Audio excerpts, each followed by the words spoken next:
નમસ્કાર મિત્રો, હું રાજેશ ભાસ્કર આપ સૌનું યુટ્યુબમાં આપણી આ ચેનલ પર સ્વાગત કરું છું. મિત્રો, આજે આપણે તારીખ 16 ઓક્ટોબર 2025ના કેટલાક મોસ્ટ ઇમ્પોર્ટન્ટ કરંટ અફેર અને અગાઉની પરીક્ષામાં પૂછાયેલા કેટલાક ઇમ્પોર્ટન્ટ પ્રશ્નો વિશે ડિટેલમાં ચર્ચા કરીશું, જે આપને આવનારી પરીક્ષા માટે ખૂબ જ ઉપયોગી સાબિત થશે. તો મિત્રો, આપ આ ચર્ચા સાથે જોડાઈ રહેજો અને વિડીયોને પહેલેથી લઈને છેલ્લે સુધી પૂરેપૂરો જોવાનો આગ્રહ રાખજો. તો ચલો મિત્રો, શરૂ કરીએ.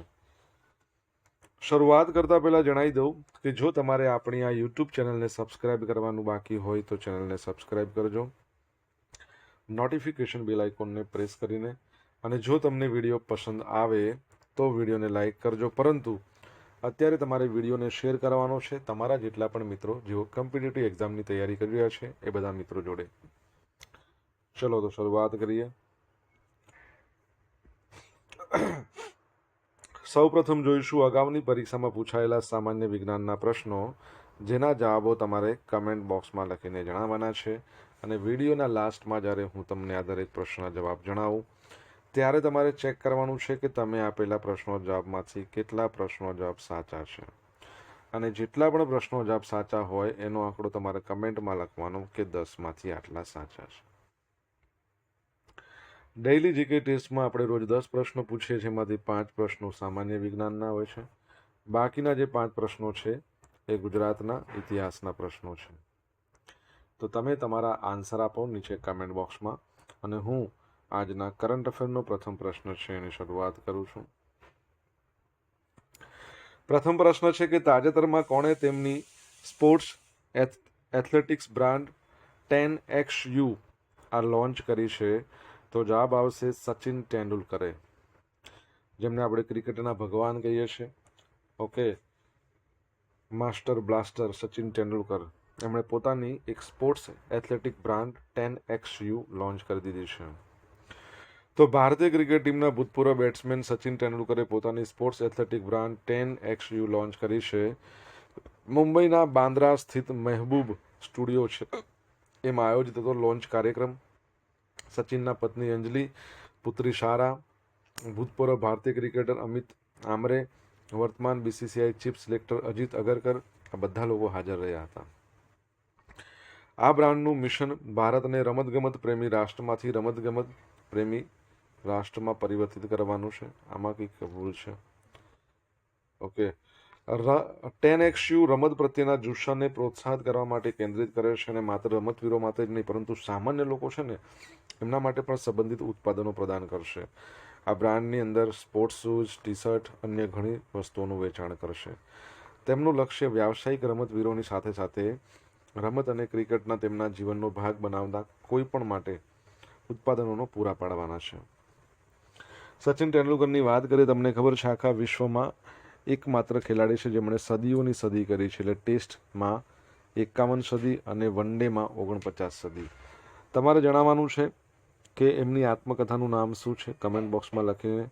અને વર્ષ 2014માં સૌથી નાની વયે 40 વર્ષની વયે ભારત રત્ન મેળવનાર પ્રથમ વ્યક્તિ છે. બરાબર છે, 40 વર્ષની વયે સૌથી નાની ઉંમરે ભારત રત્ન એમને જ મળેલો છે, તો એ પણ યાદ રાખજો. દર વર્ષે વર્લ્ડ ફૂડ ડે ક્યારે ઉજવવામાં આવે છે? તો જવાબ આવશે 16 ઓક્ટોબર, એટલે કે આજનો દિવસ. તો વિશ્વ ખાદ્ય દિવસ દર વર્ષે 16મી ઓક્ટોબરના રોજ ઉજવાય છે. આજે પણ સમગ્ર દેશમાં કરોડો લોકોને પૂરતું ભોજન મળતું નથી કે રાત્રે જમ્યા વગર ભૂખ્યા સૂઈ જાય છે. 16 ઓક્ટોબર 1945ના રોજ રોમની અંદર ફૂડ એન્ડ એગ્રીકલ્ચર ઓર્ગેનાઇઝેશનની સ્થાપના કરવામાં આવી હતી. સમગ્ર વિશ્વમાં ભૂખ્યા લોકો વિશે સંવેદના અને જાગૃતિ ફેલાવવા તેમજ તેનો અંત લાવવા માટે વર્ષ 1980માં વિશ્વ ખાદ્ય દિવસની શરૂઆત કરવામાં આવી હતી 16 ઓક્ટોબરે. દુનિયામાં એક બાજુ મોટા પ્રમાણમાં ભોજનનો બગાડ થાય છે, બીજી બાજુ કરોડો લોકોને પૂરતું ભોજન ન મળવાથી ભૂખ્યા સૂઈ જાય છે. થીમ શું છે? Hand in hand for better foods and a better future. એની થીમ છે 2025ની. ક્યુ ડોંગ યુ, આ નામ યાદ રાખજો. ફૂડ એન્ડ એગ્રીકલ્ચર ઓર્ગેનાઇઝેશન છે, FAO. એના પ્રેસિડેન્ટનું નામ છે. વિશ્વ એનેસ્થેશિયા દિવસ પણ છે, જે દર વર્ષે 16મી ઓક્ટોબરના રોજ ઉજવાય છે. વિલિયમ થોમસ ગ્રીન મોર્ટર છે, એમના દ્વારા 16 ઓક્ટોબર 1846ના રોજ અમેરિકાની એક જનરલ હોસ્પિટલમાં ઇથર એનેસ્થેસિયાનો સફળતાપૂર્વક ઉપયોગ કરવામાં આવ્યો હતો. તેની યાદમાં વિશ્વ એનેસ્થેસિયા દિવસની ઉજવણી કરવામાં આવે છે. એનેસ્થેસિયાનો ઉપયોગ મેડિકલ ઓપરેશન દરમિયાન દર્દીના કોઈ પણ અંગને શૂન્ય કરવા માટે, બેહોશ કરવા માટે કરાય છે. અને એનેસ્થેસિયાથી દર્દીને શસ્ત્રક્રિયા દરમિયાન પીડા કે દુખાવાનો અનુભવ થતો નથી. આ વર્ષની થીમ છે એનેસ્થેસિયોલોજી ઇન હેલ્થ ઇમરજન્સીસ. બરાબર છે, તો એ પણ યાદ રાખજો.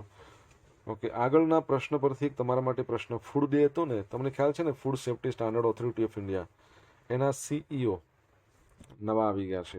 કોણ છે તમારે જણાવવાનું છે. અરુણાચલ પ્રદેશમાં ડ્રોન કવચ કવાયતનું આયોજન કરવામાં આવ્યું.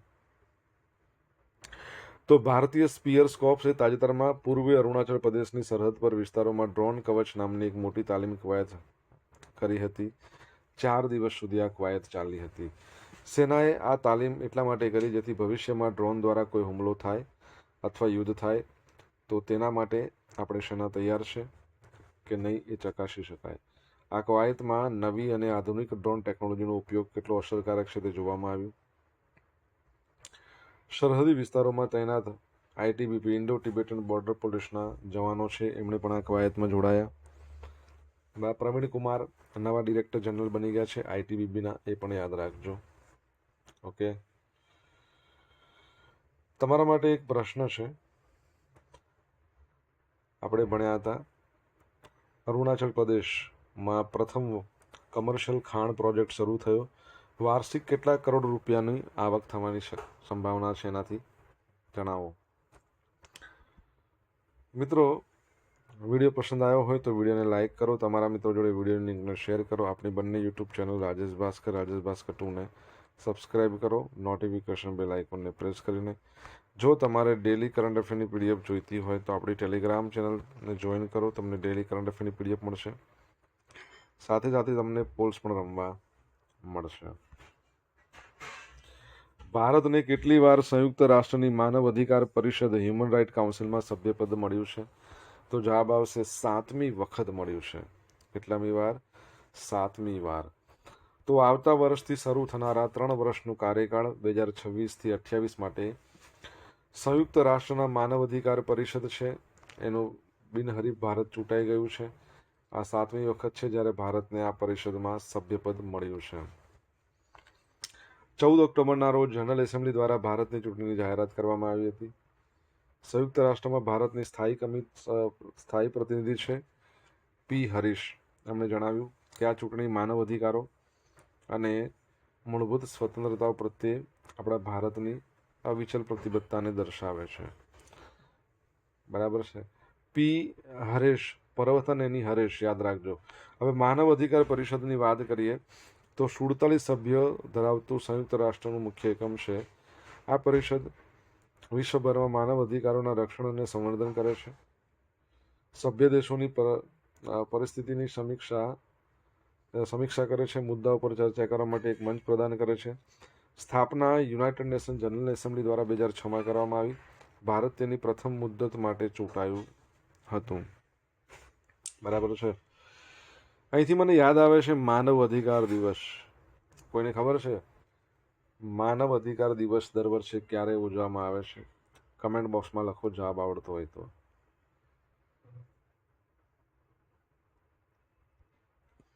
દેશના પ્રથમ સહકારી મલ્ટીફીડ કોમ્પ્રેસ બાયોગેસ પ્લાન્ટનું ઉદ્ઘાટન ક્યાં કરવામાં આવ્યું? તો મહારાષ્ટ્રમાં કરવામાં આવ્યું છે. કેન્દ્રીય ગૃહ અને સહકાર મંત્રી અમિત શાહે મહારાષ્ટ્રના અહલ્યાનગરમાં કોપરગાંવ ખાતે, કઈ જગ્યાએ? અહલ્યાનગરના કોપરગાંવ ખાતે દેશના પ્રથમ સહકારી મલ્ટીફીડ કોમ્પ્રેસ બાયોગેસ પ્લાન્ટનું ઉદ્ઘાટન કર્યું છે. ભારતની સહકારી ખાંડ મિલોના ઇતિહાસમાં પ્રથમ વખત મહર્ષિ શંકરરાવ કોલ્હે સહકારી અખાત કારખાના ખાતે કોમ્પ્રેસ બાયોગેસ પ્લાન્ટ અને પોટાશ ગ્રાન્યુઅલ ઉત્પાદન આ એકમની સ્થાપના શરૂ કરવામાં આવી છે. ભારતનો પ્રથમ સહકારી કોમ્પ્રેસ બાયોગેસ પ્લાન્ટ દરરોજ 12 ટન CBG અને ગોળમાંથી 75 ટન પોટાશનું ઉત્પાદન કરશે. જેનાથી વિદેશની આ ઉત્પાદનોના આયાતમાં ઘટાડો થશે. મહારાષ્ટ્રમાં સહકારી ખાંડ ફેક્ટરીનો ઉપદ્રવ થયો હતો અને ખાંડ ફેક્ટરીઓ માટે 100% ગોળાકાર અર્થતંત્રને લાગુ કરવાની પહેલ અહીંથી શરૂ થઈ હતી. હવે મહર્ષિ શંકરરાવ કોલ્હેની વાત કરીએ તો સહકારી સખાર કારખાના એ ગોળાકાર તંત્રનું આદર્શ ઉદાહરણ છે. મોદી સરકાર આગામી દિવસોમાં રાષ્ટ્રીય સહકારી વિકાસ નિગમની મદદથી કોમ્પ્રેસ્ડ બાયોગેસ પ્લાન્ટ અને પોટાશ ગ્રાન્યુલ ઉત્પાદન એકમોને સ્થાપિત કરવા માટે 15 પસંદ કરેલી ખાંડ મિલોને સંપૂર્ણ સહાય પૂરી પાડશે. આ બધી ખાંડ મિલો છે એમને ફળ પ્રક્રિયા પણ હાથ ધરવી જોઈએ. ફળની ખેતીને પ્રોત્સાહન આપીને ખાંડ ફેક્ટરીઓની નફાકારકતા વધારવો પડશે. વડાપ્રધાન નરેન્દ્ર મોદીએ 11,440 કરોડથી કઠોળમાં આત્મનિર્ભરતા માટેનું મિશન શરૂ કર્યું છે, જે હેઠળ 1,000 પ્રોસેસિંગ યુનિટ સ્થાપિત કરવામાં આવશે અને 88 લાખ ઉચ્ચ ગુણવત્તાવાળી બીજ કીટનું વિતરણ કરવામાં આવશે. ઓકે, ભારત ઓસ્ટ્રેલિયા સંયુક્ત લશ્કરી અભ્યાસ ઓસ્ટ્રાહિન્ડ 2025 શરૂ થઈ ગયો છે. તો ભારતીય સેના 120 જવાનો સાથે ઓસ્ટ્રેલિયા પહોંચી ગઈ છે. 13થી લઈને 26 ઓક્ટોબર દરમિયાન આ યોજાવાનો છે. ભારતીય સેનાનું નેતૃત્વ ગોરખા રાઇફલની એક બટાલિયન દ્વારા કરવામાં આવી રહ્યું છે, જેમાં અન્ય આર્મ્સ અને સર્વિસીસના જવાનો પણ સામેલ છે. આ અભ્યાસની વાત કરીએ તો આ અભ્યાસ ખુલ્લા અને અર્ધ રણના પ્રદેશોમાં સંયુક્ત કંપની સ્તરની કામગીરી પર ધ્યાન કેન્દ્રિત કરશે.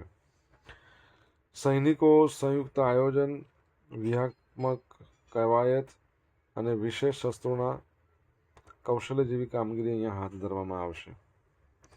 બરાબર છે. ઓસ્ટ્રેલિયાની વાત કરીએ, તમને ખબર હોય રિસન્ટલી આપણે ભણ્યા હતા કે ભારત ઓસ્ટ્રેલિયા પ્રથમ રાઉન્ડ ટેબલ મિશન યોજાયું, જેમાં આપણા સંરક્ષણ મંત્રીએ ભાગ લીધો. કઈ જગ્યાએ યોજાયું તમારે જણાવવાનું છે કમેન્ટ બોક્સમાં લખીને.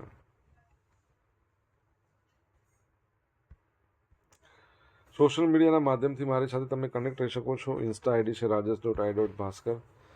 ફેસબુકના માધ્યમથી તમે મારી સાથે જોડાઈ શકો છો. ફેસબુક આઈડી છે RI ભાસ્કર અને ટેલિગ્રામ ચેનલ આપણી છે, જ્યાં તમને ડેલી કરંટ અફેરની PDF મળશે અને પોલ્સ પણ રમવા મળશે. એને પણ જોઈન કરવાનું બાકી હોય તો કરી લો. જો તમને વિડીયો પસંદ આવ્યો તો વિડીયોને લાઇક કરી દો, મિત્રો જોડે વિડીયોની લિંકને શેર કરો. ચેનલ સબસ્ક્રાઇબ કરવાની બાકી હોય તો સબસ્ક્રાઇબ કરો, નોટિફિકેશન બેલ આઇકોનને પ્રેસ કરીને. એક કેલેન્ડર વર્ષમાં 1000 ODI રન બનાવનાર વિશ્વની પ્રથમ મહિલા ખેલાડી કોણ છે? સ્મૃતિ મંધાના. 3 રેકોર્ડ કર્યા છે.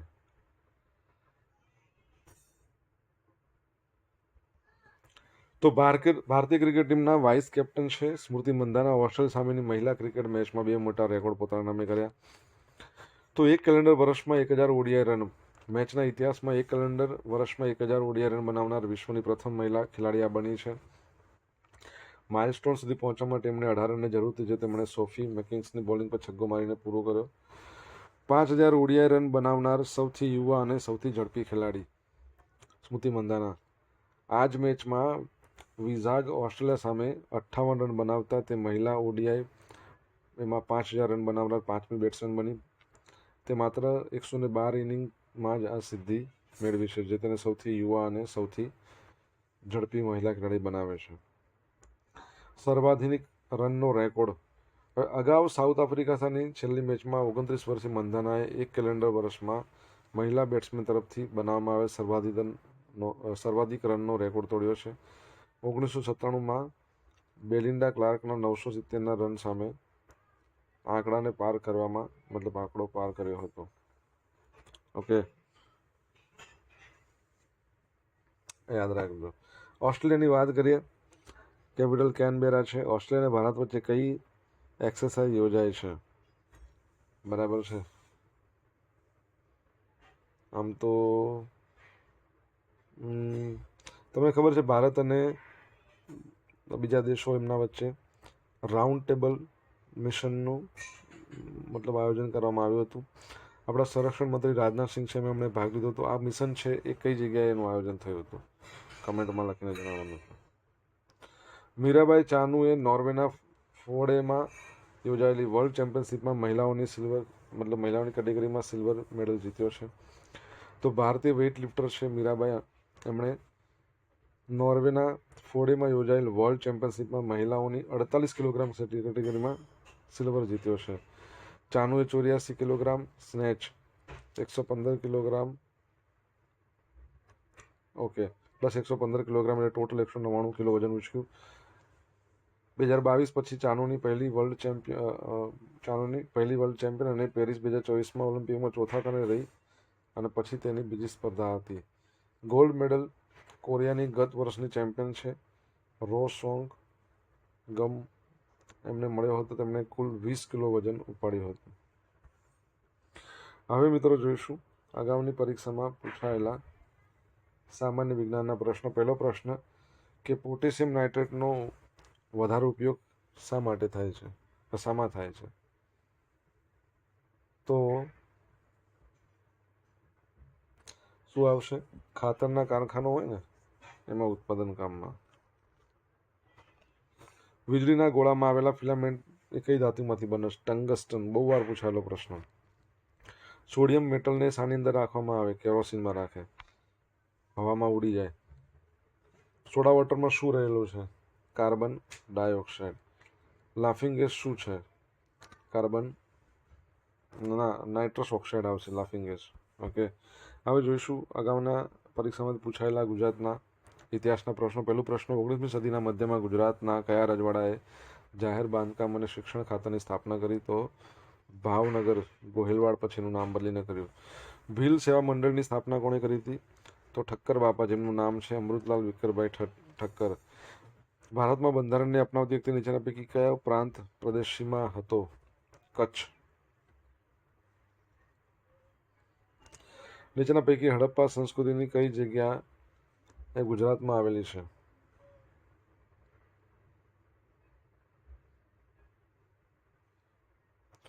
અલાઉદ્દીન ખિલજીની ગુજરાતની પરની ચડાઈ કરતો વર્ણન કરતો ગ્રંથ કયો છે? એટલે અલાઉદ્દીન ખિલજીની ગુજરાતની પરની ચડાઈ પર વર્ણન કરતો ગ્રંથ છે કાન્હાડે પ્રબંધ. શું છે? કાન્હાડે.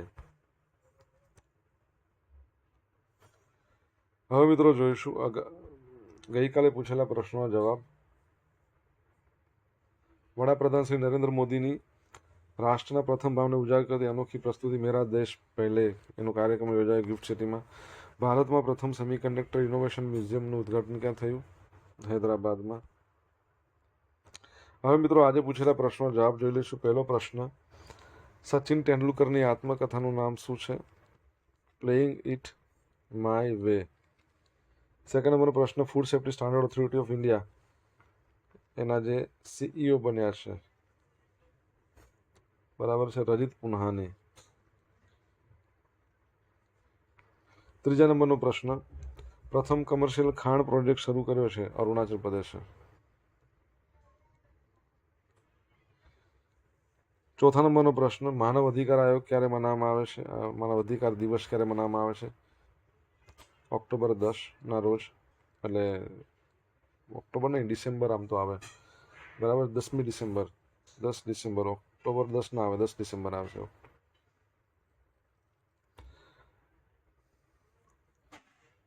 ત્યારબાદનો પ્રશ્ન, સહકાર દિવસ આપણે ક્યારે મનાવીએ છીએ? તો જુલાઈ મહિનો,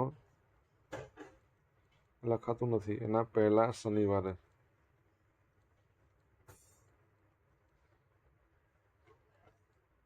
છઠ્ઠા નંબરનો પ્રશ્ન કે ભારતની પ્રથમ રાઉન્ડ ટેબલ મીટિંગ યોજાઈ ગઈ સિડનીમાં. સાતમા નંબરનો પ્રશ્ન, સચિન તેંડુલકરની ઓડીઆઈ સેન્ચુરી 13 છે. અરે સોરી, આપણે શાની વાત કરી રહ્યા છીએ? ઓકે, સચિન નહીં, લેડી સચિન તેંડુલકર કહી શકો. સ્મૃતિ મંધાનાની 13 સેન્ચુરી છે.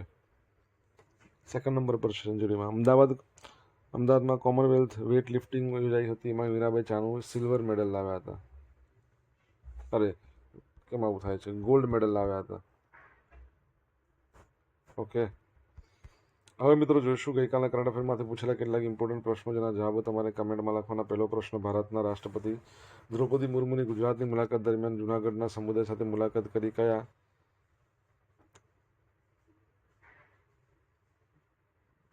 તો શું આવશે? સીધી. તાજેતરમાં કયા શહેરમાં 10 થી 12 ઓક્ટોબર દરમિયાન ગ્લોબલ વાઇલ્ડ લાઇફ કેમ્પનું આયોજન કરવામાં આવ્યું હતું? બરાબર છે, તો શું આવશે?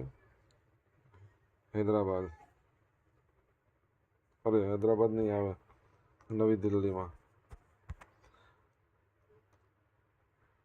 ઓકે, આના જવાબ તમારે આપવાના હતા ને મેં આપી દીધા. ચલો વાંધો નહીં. તો મિત્રો, આ હતા આજના દિવસના કેટલાક મોસ્ટ ઇમ્પોર્ટન્ટ કરંટ અફેર અને અગાઉની પરીક્ષામાં પૂછાયેલા ઇમ્પોર્ટન્ટ પ્રશ્નોના જવાબોની સાથે. આશા રાખું બધાને ભણવાની મજા પડી છે. મજા પડી તો વિડીયોને લાઇક કરો, તમારા મિત્રો જોડે વિડીયો લિંકને શેર કરો. આપણી બંને યુટ્યુબ ચેનલ રાજેશ ભાસ્કરને સબસ્ક્રાઇબ કરો, નોટિફિકેશન બેલ આઇકોનને પ્રેસ કરીને.